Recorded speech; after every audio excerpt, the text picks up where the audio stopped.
নতুন পর্বতে দেখতে পাওয়া যায় ছুটিকে উদ্ধার করে বাড়িতে নিয়ে আসে অভি। ঠান্ডায় কাঁপতে কাঁপতে ছুটির অবস্থা একেবারে নাজেহাল হয়ে যায়। তবে অভি মনে মনে ভীষণ রেগে রয়েছে ঝুমকির ওপর।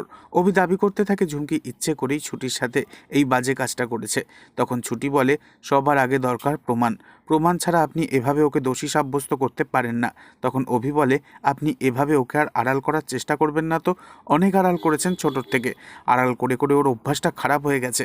তখন ছুটি বলে, কিভাবে সত্যি কথা ওর পেট থেকে আদায় করতে হয় সেটা আপনি আমার ওপর ছেড়ে দিন। আমি জানি ও কিসে সব থেকে বেশি ভয় পায়। তখন অভি বলে, কিসে? ছুটি বলে, ঝুমকি ছোট থেকে ভূতের ভয় পায়।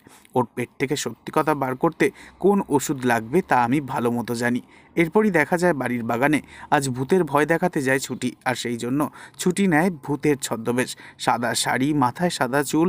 তবে কি এবার ছুটি ধরা পড়ে যাবে ঝুমকির কাছে, নাকি এবার ভয় পেয়ে সমস্ত সত্যি নিজের মুখে স্বীকার করবে ঝুমকি? নেক্সট আপডেট জানতে এক্ষুনি সাবস্ক্রাইব করে আমাদের সাথেই থাকবেন। ধন্যবাদ।